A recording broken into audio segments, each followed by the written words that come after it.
We're going to start off the stream by saying the Battlefield community is officially on Fraud Watch.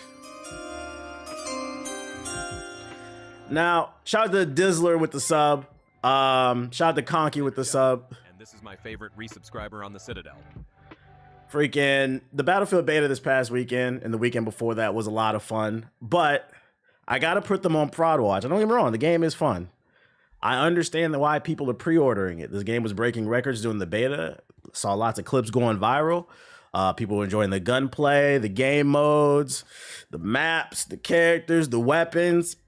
But there was a movement going around saying, even though the beta's fire, no pre-order in Battlefield 6. Now, why were people saying don't pre-order Battlefield 6? Shout out to Super Saiyan Mur with the sub. Appreciate you. Because when you pre-order things, there's no incentive for the dev team to put out a quality product. If they've already got your money, they might get a little bit lackadaisical.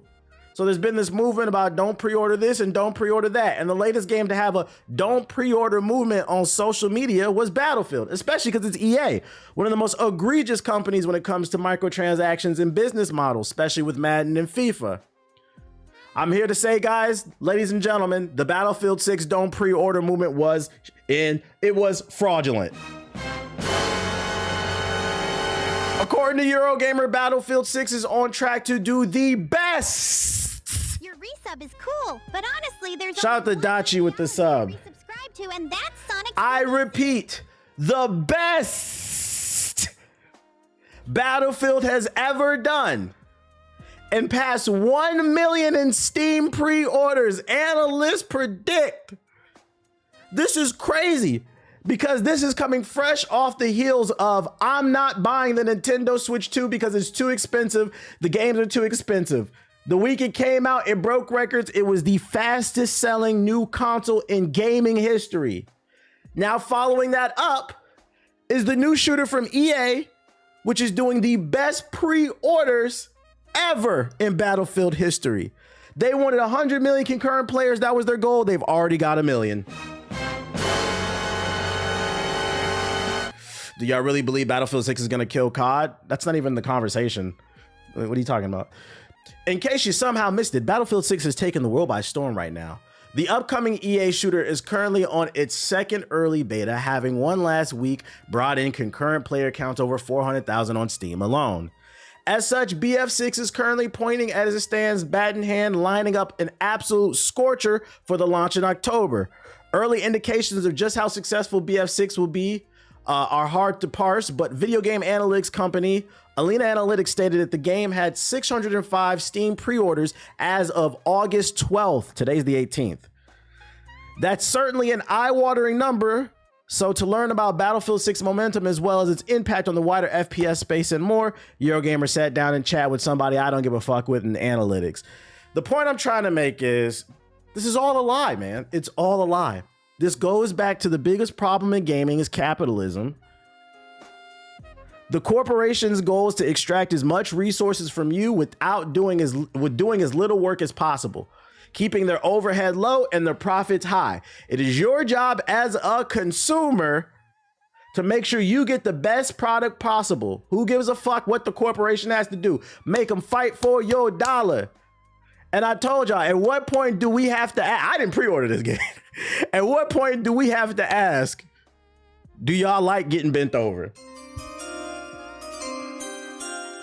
Because before, motherfuckers saying, oh, this is a Madden, this is a 2K problem. Clearly not. The Minish Cap Mafia at Nintendo, they gobbled that Switch 2 up. The Battlefield, the niggas who sit on the internet and say COD killer every year, they gobbling this shit up. This is not a 2K problem. This is a gaming problem. From gotcha games to shooter games. The corporation says, gotcha, bitch. And the worst part is the pre-orders are so high when the game comes out and they reveal the actual sales numbers, more people are going to rush out and get it. Now, me personally, I was going to get this game regardless because I didn't subscribe to the don't pre-order Battlefield 6. I don't know where the fuck that was coming from. But the point I wanted to show this article for is niggas be lying. Just be on the internet fucking yapping. Me, I said I wasn't getting the fucking Switch 2 day one. And guess what? I didn't buy a Switch day one. All I'm saying is that I don't know. Please tell me it's at least physical discs. It's probably digital. It's probably digital because they're going out of the door with these physicals. It started because Battlefield 5 and 2042 were broken at launch. Yeah, that makes sense. But they didn't stick to their guns. They enjoyed the beta. And the crazy part is most people are gonna play digital, so there's no reason to pre-order. Wait for the reviews to come out. If they say it's good day one, then we on it. But if not, we wait till it goes on sale or don't play it at all. And it seems people don't actually have any type of moral compass. FOMO wins again, ladies and gentlemen. In other Battlefield news, vote for your wallet, guys. Fresh off the heels of breaking Battlefield's best pre-order numbers of all time, EA, the corporation known for being greedy, has made it very clear they're about to get greedier. When they saw them pre-order numbers, they said, oh, this is great. Because according to this article, they said to the media, Battlefield is aiming to become an annual release within 5 to 6 years. They're trying to go the Call of Duty route. Battlefield finally got back into shape and they ready to fuck you over. In a new video, industry analyst Michael Pachter claims that the general manager of the Battlefield franchise, Brian Bede, has told him that EA wants Battlefield to be an annual title. According to Pachter, he has spoken to Bede, who said that EA's goal is to have 3 studios working on Battlefield's franchise on a 3-year cycle so they can release annually. This is really bad because at least when Call of Duty did it, it made sense because they had 3 studios actually working on it. So it was 3 experienced Call of Duty studios cycling around. You had Treyarch, Infinity Ward, and Sledgehammer. The only studio under the EA umbrella that has made a Battlefield game, to my knowledge, is DICE. And then Visual Concepts. They made I think it was Visual Heart. The same team that made Dead Space, they made Hardline, but then they got rid of that company. They got rid of that studio. They got absorbed. They disbanded it because Hardline didn't do as well. Visceral Games. So right now, the only team under the EA umbrella that makes Battlefield games is DICE. That means they're about to put 2 studios unfamiliar with the tech, the gameplay, the memes, the culture of Battlefield. I hate to say it, but I'm gonna go ahead and make a prediction. I'm not saying that it is gonna get worse when it goes, if it goes, because this is just a rumor. If they choose to go annual somewhere down the road, there's already high probability that the game's gonna get worse because they're pumping them out. But it makes an even higher probability when you have inexperienced teams working on these titles. And you know what to stop that? If you didn't fucking pre-order. You waited for the reviews to come out and you made them earn that dollar. But now the CEO, Andrew Wilson of EA, is saying, oh, we're breaking pre-order records?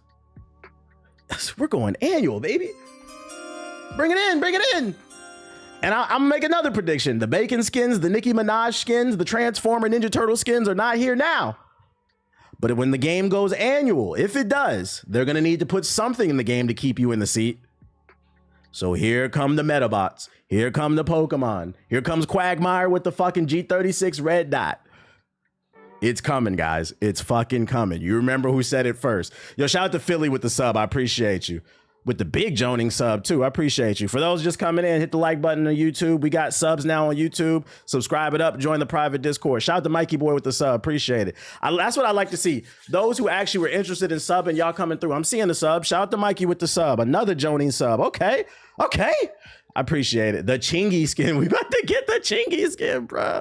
Why did y'all pre-order? What timeline are we on? Keep in mind, this is a rumor. But unfortunately, because it's EA and they like to make money, I can't put it past them. Other news. The grifter community is in tears today. Assassin's Creed Shadows is the #1 new game of 2025 in Europe. That's right, guys. The game they said nobody was going to buy because there was a black guy and it was historically inaccurate was the best-selling game with the bruvs. Yo, shout out to Charles with the sub. Appreciate it. Survey says that was a lie. Assassin's Creed Shadows was Europe's best-selling new game of 2025, beating competition from Split Fiction, beat Monster Hunter Wilds, Mario Kart World, Kingdom Come Deliverance 2. In data shared with the game business ahead of Gamescom 2025, 71 million PC and console games have been sold across major European markets so far this year, which is a drop 6% over the same period last year. This includes 52 million digital games, blah, blah, blah, numbers. The information comes from GSD, the official European charts company that tracks sales of PC and console games across the continent, including both digital and physical games. You can read more about it below. In total, 74% of PC and console market across Europe was digital. Most people are not buying physicals, which is 2% up over the same period the year before. Assassin's Creed Shadows may have been the #1 new game of the year, but it wasn't the #1 game. So it was the #1 new game, to be specific. The actual best-selling European game, of course, the European 2K fucking FIFA. So really it's probably like the #2 game. Should have known, bruh. The bruv 2K, bruv Madden, FIFA was the best-selling game, and Assassin's Creed was pretty much #2, but it was the #1 best-selling game. I'm loving this for the grifters. So this article is just a friendly reminder that the internet is not a real place. People are gonna buy what they like. Just because you see something going viral doesn't mean that's the general consensus. Bots are everywhere. They covered this in Superman. The internet is not the real world. If you like something and you're interested, do not let grifters sway your opinion, because them niggas just be on the internet bitching and shit, bruh. Is Assassin's Creed Shadows gonna save Ubisoft? No. This game has real problems, and it has nothing to do with the black guy, especially the mission structure. It's an okay game. But what's the name? It is a lowercase W for Ubisoft. It's keeping them afloat. They got the deal from Tencent too. They gotta drop bangers though. Said facts a solid 10. Yeah, I feel like 7.5, 8. Now way. So don't believe the internet. Once again, don't believe the internet. More data. A study reveals microtransactions drive 49% of PC and 52% of consoles revenue in North America, with shooters being the favorite genre. Let me read that again for you. Studies reveal microtransactions drive 49% of PC and 52% of consoles revenue in North America. What does that mean? Where that article at? Oh, come on, Yahoo. Our engineers are working. There we go. 60% of playtime in 2023 went to 6-year-old games or older. Most people are playing almost decade-old games, but they got opinions on what should be game of the year. Most you niggas is not playing new games. You on that dusty PS4 with the roaches. But you know what you are playing? You know what you are buying? Microtransactions. And this is not a platform issue. It's not a PC. It's not a console issue. It's a gamer issue. You niggas are fucking frauds. I'm questioning every comment I get on Hokage highlights. Like, who's actually buying these goddamn games? Yo, shout out to Jet Life Grizz and Nico with the sub. Appreciate it. And shout out to Equalizing with the $2 super chat. Get the likes up. Get the likes up. That's not surprising. Got to get that Nicki Minaj skin. Yeah, I'm getting on Liza P. So I covered a video the other day where a dude was saying that, like, he's tired of 2K, Madden, FIFA gamers being the scapegoat, Call of Duty gamers. You're not the sole issue, but you guys are a big part of the problem. It's even said shooters are favored. What you think they talking about? They ain't talking about Battlefield. That shit don't got bacon skins in it. They talking about fucking Call of Duty. They talking about Fortnite. They talking about GTA. You guys are a big fucking problem. And the crazy part is, this is the portion of the gaming community that bitches the most, because people who have an open mind and play all different types of games, we're struggling. We're drowning in all these amazing releases. It's the people who only play the same 3-4 games that are complaining gaming is dead, failing to realize the reason why you're not getting 3-4 different versions of GTA every year is because you won't get the fuck off GTA. You've created the problem. You are the solution. Vote with your wallets, guys. We're gonna keep pushing this shit. Capitalism is the problem, and you, the consumer, play a role in it. Exercise some self-discipline. Let them keep complaining we eating good over here. The chicken tender gamers. The digital block huggers. Hold on, let me check my car real quick. Shout out to the digital block huggers. I need to put my phone on the charger. Okay, we got 2 hours. See how much longer I need to charge my car. Put my shit on the charger. My car on the charger, not my phone on the charger. The chicken jockey gamers. Oh my goodness. What else I got for you? Oh, we got an update on the Roblox situation. They're having a terrible week. Terrible week. The CEO is out here protecting predators. Predators are getting exposed.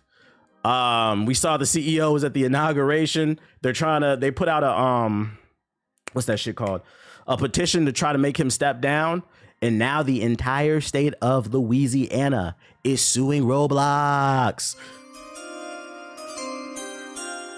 I appreciate it, Andre. The maker of game creation studio Roblox is being sued by the state of Louisiana in an effort to hold the company accountable for the facilitation and distribution of child abuse material and the sexual exploitation of Louisiana's minor children. Oh yeah, they're putting out a dating app too. My bad. That's another thing. The state alleges that the Roblox Corporation has failed to implement substantial safety controls and has knowingly enabled and facilitated the systematic sexual exploitation and abuse of children across the United States. According to the state's lawsuit, Roblox Corporation has permitted and perpetuated an online environment in which children's predators thrive. I agree. Directly contributing to the widespread victimization of minors. I agree. Roblox is overrun with harmful content and child predators because it prioritizes user growth, revenue, and profits over children. That's facts, said Louisiana's Attorney General. Every parent should be aware of the clear and present danger posed to their children by Roblox so they can prevent the unthinkable from ever happening in their own home. It's not so funny. I've been talking about this shit for years. It's not so funny now, is it? All this shit coming to light. I was the first one on this shit. We gonna stay on these niggas' necks, bruh. We gonna stay on these fucking necks, bruh. Profits over everything. That's the problem. It all goes back to capitalism. Profits over fucking everything. I seen a comment on my last Roblox video talking about the CEO. It was a really good comment where dude was talking about, and I'm paraphrasing. He was saying something along the lines of another issue in terms of Roblox in comparison to like other games like Minecraft too, is there's a lack of third spaces for like children. Like, children and teens, just minors as a whole, where they can just hang out and do their own thing, and adults aren't in those. And I was like, I kind of agree with that. I mean, it kind of goes back to what I said. Motherfuckers don't gotta agree with what I said. I don't care if it sounds ignorant. I don't trust no grown-ass man that got a closet full of candy. My argument has never been grown men cannot eat candy. I like Twizzlers. Do I eat Twizzlers every fucking day? No. Maybe once a month at most. I don't trust a nigga who got a cabinet full of fucking Jolly Ranchers and playing Roblox and Minecraft. The shit's weird. Get some fucking nutrition. It's not funny now, is it? It makes a little bit more sense. Is it Halloween, nigga? What's wrong with you? Why you got a cabinet full of Reese's Pieces, bro?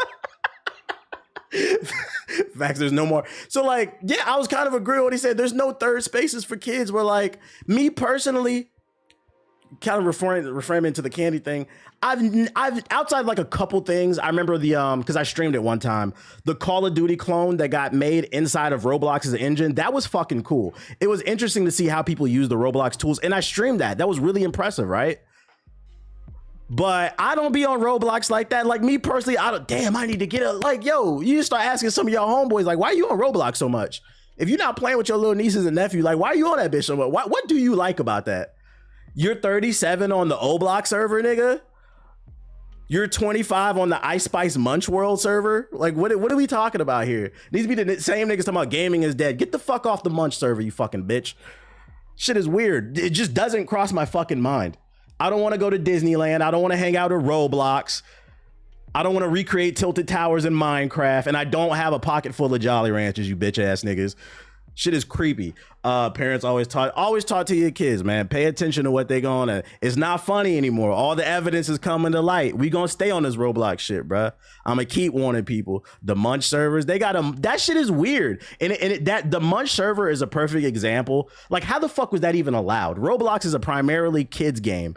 They made an Ice Spice Munch server with hanging with your ass out and shit. Like, what the fuck is this, bruh? The O-Block server. What the fuck is this? It's too many cool games to be on Roblox. It's too many cool games. You don't want to hop in the wreck and ball with the boys? You don't want to get on Battlefield 6? Shit, even Fortnite, like you don't even get on like not what are we doing here? Like what the fuck, bro? Oh my goodness. Fuck Roblox. We got more data in regards to Skate.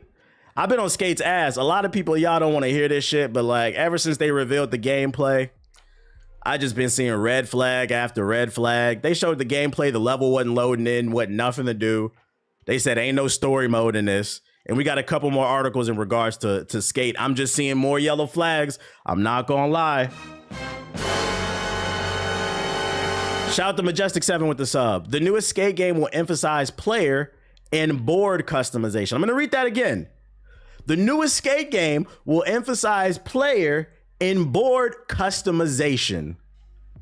Not gameplay, not story, not co-op with friends, not a smooth online experience, player and board customization. I want you guys to use some critical thinking. What do you think that means? The developer behind Skate seems to get that skating is a style thing as much as it is lifestyle. The board itself doesn't make the skater cooler, but the bevy of customization options that'll be present at the Skate early access launch certainly will. According to the latest update from its developers, customization will be a crucial part of the experience, and it's the first things players will do upon booting up the game. At that point, players will be able to fine-tune many aspects of their avatar, such as their body shape, height, as well as tons of other aspects, the basic customization stuff. The way your character moves when they're off the board, a setting that developers are calling locomotion, is also customizable. Cosmetic for a price, ding ding ding. Naturally, players will also get to trick out their clothes and boards as well. Completing challenges and missions throughout the game will net them currency called RIP Trips. This currency is used to buy Skate's equivalent of loot boxes, increase what the team is calling a RIP score, which sounds like an in-game leveling system. Raising your RIP score will be a surefire way to keep unlocking more customization options such as helmets, skirts, shoes for the player, as well as truck stickers, blah, blah, blah, blah, blah. So there will be stuff that you can unlock in the game for free, but you are out your rabbit ass mind if you don't think EA is going to have a store full of shit. Matter of fact, when they showed the previews last month, they had the store in there, and all the content creators scraped over that store like we didn't see that shit. Oh, you ain't going to cover the business model? There will be more to buy than there will be to earn in this game. Trust me. Skate with VCS. Trust me. The reason I know too, there was an article about a month or two that came out that said EA is one of the reasons they canceled Black Panther is they're not interested in making single player action adventure RPG driven games. They want to focus on live service games. Translation, they want to be able to nickel and dime you guys. Unfortunate. And to make matters worse, here's another article. EA's new Skate game will have live service seasons, and I'm trying not to let the Fortnite type dread get to me. Look, even the journalists know. They know it's coming, but I'm a dickhead when I predict this shit. This game will have seasons, so I'm gonna go ahead and make another prediction. This shit will have some type of battle pass that will re-up every goddamn season. EA's Skate series was one of my favorite childhood games. I'm not nearly as skate obsessed as I used to be, but it was into the classics, Tony Hawk Pro Skate, whatever, bro. When it comes to customization, the blog mercifully promises that there's a lot to unlock. We've been over that, but there will also be a skate pass. We truly are just throwing out all punctuation rules, huh? And a seasonal structure, which EA plans to have on rotation every 3 months. Details will be coming up on the next grind, but the next skate will have all the live service trimmings we've come to loathe. My bad, chat. Not a battle pass. I should have known. It's going to be a skate pass. Every 3 months, 10 to 20 bucks. Another game dead at launch like Splitgate. No. I think this game will have a moment. I don't think it'll be dead. To be fair, I think it'll have a moment for at least 1 to 3 months. But if that business, because I could be wrong. To be 100% fair, I could be wrong. This could be a good experience where they have a fair business model. But if I'm right, if the business model is terrible, I give it about 3 months before you start seeing the lifespan drop down. People are, because I think you're underestimating. People are hyped for this game. People have been waiting like 10 plus years since the last one. It might have been 15. It's been a while. So off the strength of people are excited for it, kind of like college football, a lot of people are going to play it. And then also it's free to play. So it has a low barrier to entry. I just think once people dive deeper into the business model, if it's not right with the skate pass, it's going to piss a lot of people off. So like Sparking Zero, and that game fucking sucks, period. EA is so addicted with seasons and battle passes. When they put the battle pass type system in Sims 4, I knew they put a battle pass in the Sims 4. I didn't even know that.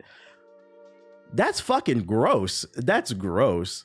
With EA's history, skepticism is warranted. And that's all I've ever said. That's all I've ever said. I can't stress enough, and that's why I always say I could be wrong. I never want any of these products to be bad. I always base my opinions and their educated guesses based off of data. And we know EA likes to fuck people over. Then we got all these articles talking about battle passes. We're focused not on the gameplay, but your shirts and your shoes and the boards. Is the fucking game fun, nigga? What the fuck?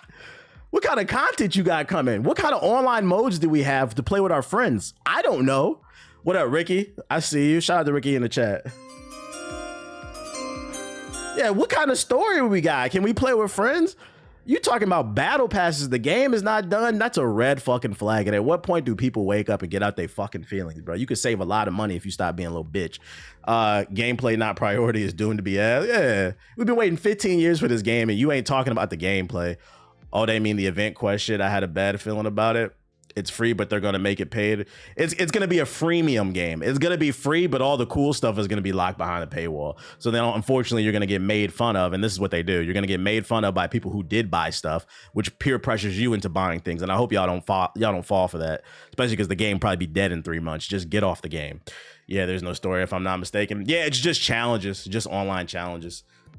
Sims 4 has been doing because they also do pre-order rewards. I had no idea about the Sims community like that. That gives more context to why people were excited about Enzoy.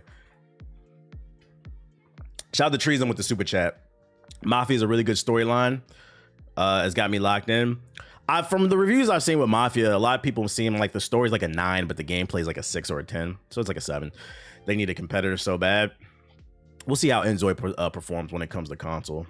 They're making games that are not meant to be played. And this is why I said when people ask, oh, we need NBA Street back, we need NFL Street back, we need SSX back. Do we? This is not the EA of today is not the EA of yesteryear. If they bring back NBA Street, you're going to have to pay for Allen Iverson. You're going to have to pay for the Pink Diamond Allen Iverson. You're going to have to pay for the Ruby Red Jason Tatum. Why the fuck did I say Andrew Tatum? Jason Tatum. Shit is fucking crazy. I don't know why I said Andrew Tatum. I don't know what the fuck is it. Other news: Shenmue 3 enhanced version announced for the Xbox and Nintendo consoles. I just beat the new Mafia. It took me 16 hours. Definitely a good story, but I got the 40. Okay. It seems like the people love Mafia more than the reviewers. I feel like that's a game I put on a Steam sale for like the wish list. The Ruby Red, Derrick Rose. Games and Yusuke has announced Shenmue 3 Enhanced, an upgraded version of the 2019 game with more to be revealed at Gamescom 2025. This new edition will come to PC, PS5, as well as releasing for the first time on the Xbox Series and Nintendo platforms. Although the press release did not confirm whether it would be for the Switch 2 or the Nintendo Switch. Probably the Switch 2. Ain't no way in hell that shit coming to the Switch. It will include enhanced graphics and performance. Yeah, it's coming to the Switch 2. Sharper textures, blah, blah, blah. 4K textures. That's not coming. That confirms that shit ain't coming to that PS4 handheld. Shenmue 3 pissed me off. I forgot this game even came out. DLSS, increased NPC density, so more dense cities. The option to play with the classic camera, gameplay tweaks with the stamina and the health and stuff. You can skip cutscenes and shit like that. I read something about people saying bring back mid games like they left. The quality, they ain't going nowhere. People be screaming DEI but getting robbed blind by the white man. Shit is crazy. I personally don't care about this shit, but you know. If you never played it, and you got a Switch too, maybe you'd be interested in it or any other platforms. Mafia felt like the old ones, almost perfect, other than the open world exploration not being a thing until after the story. I saw they're adding an open world mode in it, so that must have been what I didn't know that was a thing. That was kind of like a low-key spoiler. Almost all the Mafia games score between a 6 or a 7. They are hard carried by the story. I feel that. I did really love that remake of Mafia 1 that came out a few years ago. I streamed the whole thing.